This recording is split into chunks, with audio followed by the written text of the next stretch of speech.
Warning: this podcast may be disturbing to some listeners.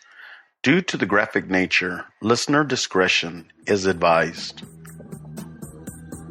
Welcome from wherever you are. This is the Demon Inside podcast. I am your host, John Benham. If you would like to review another episode of the Demon Inside, you can go to Spotify, Apple Music, Google Podcasts, iHeartRadio, and any podcast platform. And please, don't forget to subscribe and rate us with 5 stars. A new episode will come out once a week.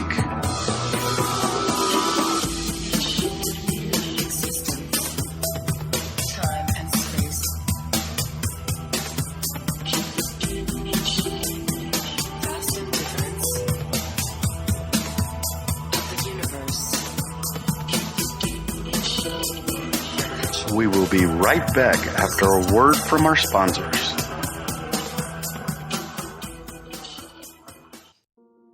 New at 11. It was 1 year ago today, a Riviera Beach family was turned upside down. Patrick Dell murdered his wife and 4 of her children before taking his own life. It was the worst mass murder-suicide in Palm Beach County history. Tonight, 1 year later, a Riviera Beach community comes together to remember the family. News Channel 5's Rochelle Ritchie spoke with the biological father of one of the children killed during that horrible tragedy. She joined us now live with more on how he's coping with his loss. Rochelle. Jay and Kelly, pictures of Natasha White Dell and her 4 children were placed here along the fence in front of the home where this tragedy took place. The father of 11-year-old Javon Leslie came out here for the first time since this tragedy to remember his son. He says he can't believe it's already been 1 year. It's the first time Leroy Nelson has been back to the home where his son was shot and killed a year ago by his stepfather. Blackout.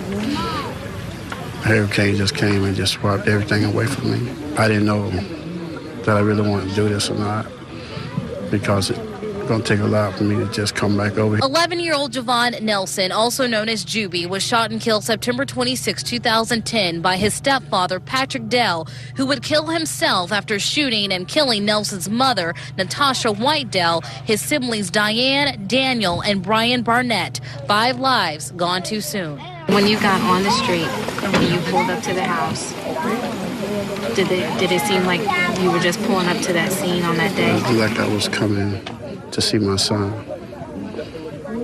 come across the street to talk to his daddy. Nelson says the loss of his son has been a never-ending storm that he copes with through the love and support of so many gathered here tonight. But deliver us from evil. Mayor Thomas Masters led the group in prayer and sent a strong message to the community. We must do all that we can do to stop the violence, to start the healing. The vigil ended with a moment of silence and song. Nelson says he tries to keep the light shining on a dark situation, and his faith has helped him in the long road to healing. By me knowing the Lord already, what kept me strong. He was a loving son.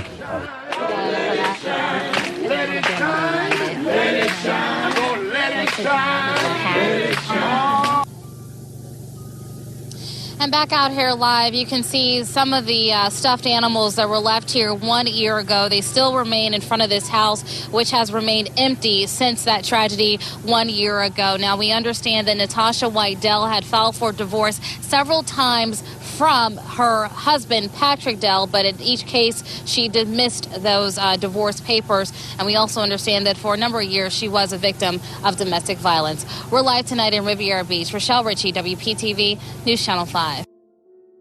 Hello, my Demon Insiders, and welcome back to the Demon Inside. I'm your host, John Benham, and today we are going to be talking about the Demon Inside, Patrick Alexander Dell. Now, for those of you that haven't been listening to the last couple of shows, I want to catch you up because this is a continuation of those 2 shows, which I talk about Paul Michael Marish and Neil Jacobson. Now, Paul Michael Marish started off in Miami and drove his car all the way up to Delray, where he ended up killing his family. Now, that's important, and I will explain why as this show goes on. But before we do that, let's go ahead and talk about Patrick Alexander Dell. And this happened in September 27th of 2010. Now, remember, Paul Michael marriage happened in 2009. So when I talk about Paul, I'm talking about 2009. This is a guy that traveled from Miami all the way north in Florida. So now we're talking about Patrick Alexander Dell from 2010. Neil Jacobson was also in 2010, but this was at January 23rd, 2010. Patrick was September of 27th, 2010. So Patrick is actually third. Now, as I've been explaining before on the other shows, I believe something came first and then something else came afterwards looking for that first demon. And I'm going to explain all that. But before I do, let's go ahead and talk about Patrick Alexander Dell.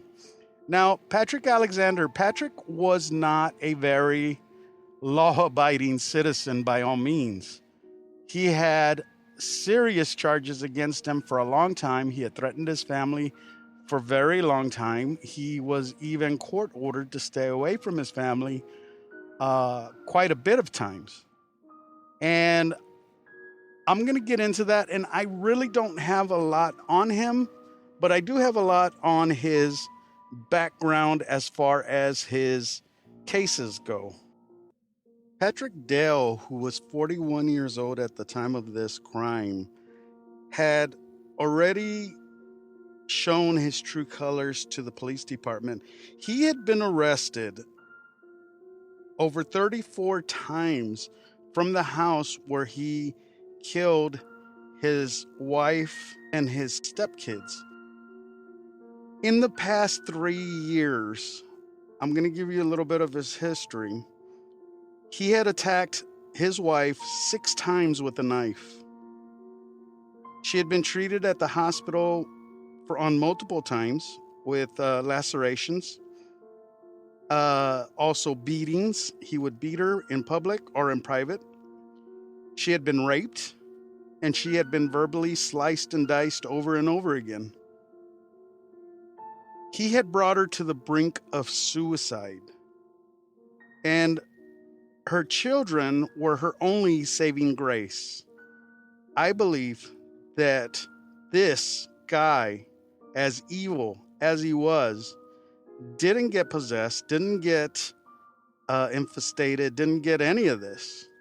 And I'm thinking this is why it happened so fast. Usually what we see is we see about a year before a demon takes over again. This time it happened in 2010. It happened within months. And I think that the demon saw this guy, felt everything that he was feeling, hatred and everything, knew that he was going to kill his family or do something along those lines, and just decided to sit in on this one. So this wasn't infestation, this wasn't obsession, this wasn't possession, and it wasn't oppression. This was a demon just watching. And I think he enjoyed it. And the only reason that I even clumped this guy into my pattern is because it continues north through Florida to where it eventually ends with Austin Haroff and Paul Michael Marish. So let me tell you what happens on this. So by the 20th of 2009, his wife had finally had enough. She put a restraining order on him. She wanted him out of the house. They actually did. But he would come back time and time again. Abused women, abused men come back because they always think that they can change the person that is abusing them.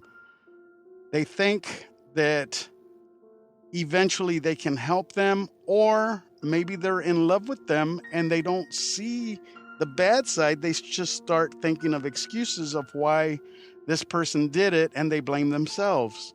If you're in an abusive relationship, please get help. The worst time in a relationship is when you're leaving. And that goes for men and women. When you're trying to break up, when you're trying to leave, just leave. Don't say anything. Don't do anything. You can always buy new clothes. You can always buy new stuff. Just leave. Get out. Because nothing is worth your life. So, she finally decides to divorce him. And she is frustrated and tired, but he keeps coming back. On September 27th of 2010, he was arguing with his stepchildren, or his two oldest stepchildren, in front of the house, and he left. He goes to a bar with a neighbor. They sit a while, they drink a while, and as the night progresses, he starts getting violent. He starts saying that he wants to kill somebody. He wants to cut somebody up. So they end up throwing him out of the bar, and his neighbor goes with him to the park, which is across the street from his soon-to-be ex-wife. While he's there, his rage just continues to fuel and fuel. Now, keep in mind, he is also intoxicated. And this, I'm not saying that as an excuse. All I'm saying is that he is not of his right mind, as far as he's got rage, he's got liquor, he's got a demon sitting on him, and there was no controlling this guy. The police should have taken care of this guy 34 calls, incidents before, but they didn't. Here was one of the incidents that they had before I continue this. Not only did he try to stab her, or he did stab her, he sliced her, he did all this stuff. He also carved an X that took him an hour in her driveway. And the police never came out. The police never arrested him. It's unreal. So now he goes in, breaks the door down, and he starts to shoot everybody. He has a handgun, and he shoots his 14-year-old stepson, 13-year-old stepdaughter, 11-year-old stepson, 10-year-old stepson, and a 15-year-old stepson, but the 15-year-old stepson survives.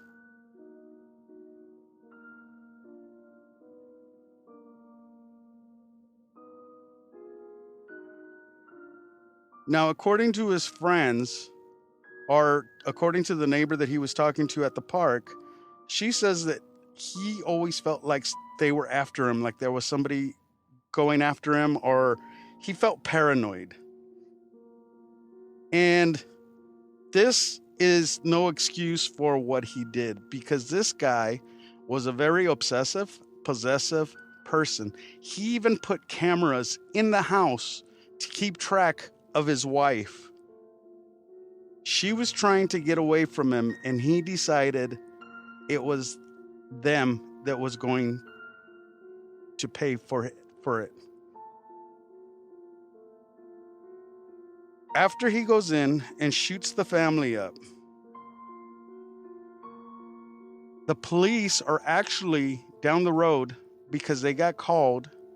This is at 2 a.m. They got called for a suspicious vehicle. Now, it wasn't his vehicle. it was somebody else's vehicle. But because they were in the area, they heard the gunshots.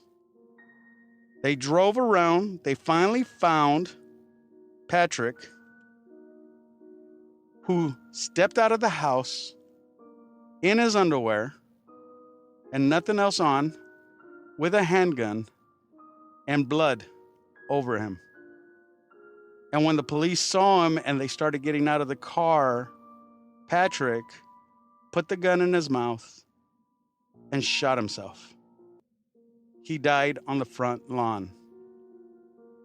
The police, not knowing what was happening, tried to save his life. And then they went into the house and they noticed all the kids and the wife were dead. The neighbors have said that they didn't want to get involved. Others have said they hear shooting all the time and it doesn't bother them. Or that they hear shooting so much, they just ignore it.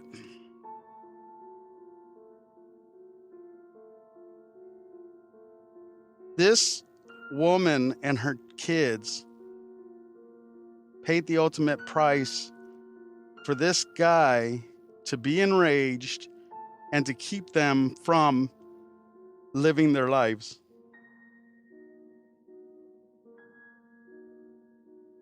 Now, of course, they bring up that he had bipolar, he was schizophrenic, and of course, they're going to always bring stuff up like that. We don't know why he did it. He killed himself before he could say why. I think it was just because he was an angry, upset, selfish person that decided to kill his family because if he couldn't have her and them, nobody was going to have them. When he stepped out of that house and he saw the police, he did what Paul Michael Marish and what Neil Jacobson couldn't do. This guy put the gun in his mouth and pulled the trigger.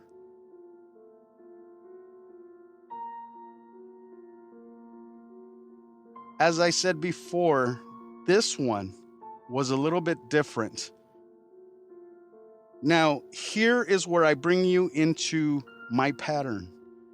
This guy kills his family with a gun, just like Paul Michael Marriage, just like Neil Jacobson. This is going north through Florida. And on these days, which was 2010, it had just happened less than 20 miles away from where Neil Jacobson killed his family. Okay. And this was within 8 months of each other. Now, I'm going to talk about Paul Michael Marriage for a minute. Paul Michael Marriage drove past this town, past where Rudy Eugene, Annison Joseph, and Austin Haroff were. And he stopped at a house where he killed his family in 2009. 3 miles away. 3 miles away, guys. In 2009, 3 miles away from Austin Haroff, where Austin Haroff killed the 2 victims in his crime. Austin Haroff happened in 2016. What are the chances you have a family annihilator and you have a facebiter 3 miles from each other? Now, let me start explaining what I'm talking about here. And it's going to be a little bit difficult because if you don't believe in demons, you're really going to have a hard time believing in this.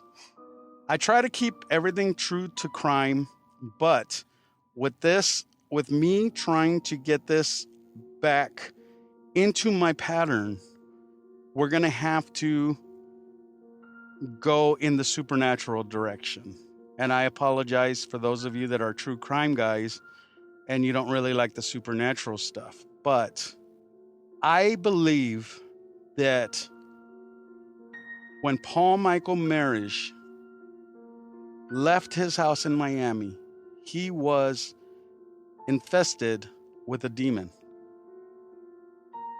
He drove up the coastline or along the coastline, passing all these towns to get to his family, which ended up being 3 miles away from Austin Haroff. Now, that was in 2009. 2010, we start climbing to where Annis and Joseph was. Annis and Joseph happened in 2014. Neil Jacobson happened in 2010. They were pretty close to each other. They were about 20 minutes away from each other. Then you go up to where Paul Michael Marish kills his family 3-point-whatever miles to Austin Haroff. For me, this is a master that showed up in 2009, 2010, again in 2010. Then in 2014, he goes to Donald Charles Spirit, who we're going to do next week. And that's a little bit further north. Now in 2014, this dog or pet of a demon was trying to find his master. First, he started in Miami in 2012, and then he went off to Annis and Joseph in 2014. And then Donald Charles Spirit in 2014 was killing his family and moved to William Butler in 2016. I think in 2016, after Austin Haroff, this dog, this pet, found his master. And at the William Butler estate, which was in Fort Walton, Florida, which was near Matthew Bernard, gets possessed by both of these creatures, a demon and his pet. So here's my question. Now, this guy was a very angry guy, a very frustrated guy, a guy that wasn't intimidated by anybody, obviously, because he goes to the bar and he starts telling people that he wants to chop people up, or he wants to chop somebody up. Now, my question is this. Did he have the gun in his possession at that time? Most people that have a gun usually show it or know they have it, and they threaten with it. This guy didn't say, I want to shoot anybody. He said, I'm going to chop somebody up. This was a felon who was not supposed to be in possession of a weapon. Keep this in mind, because in all his other assault charges, he used a knife. He used a knife to cut the ex. He used a knife to cut his wife. He used the knife to threaten. He had used the knife all the way up until this night. And he never mentioned it one time to anybody that he had a gun. The only time the gun came into play was after he broke the door down and started shooting them. Did the neighbor give him this gun? Possibly. Did he have the gun in the house? Maybe. Did he have the gun in his pocket the whole time and never mentioned it once to anybody, even being in a drunken state? Or, and you know I have to ask this, did a demon give him a gun just like Ronald DeFeo? Remember Ronald DeFeo from the Amityville house, who said a demon gave him the rifle to shoot his family? Thanks for listening, guys. Talk to y'all next week. Don't forget to subscribe to the Demon Inside podcast on any podcast platform. A new episode of the Demon Inside will be released every week.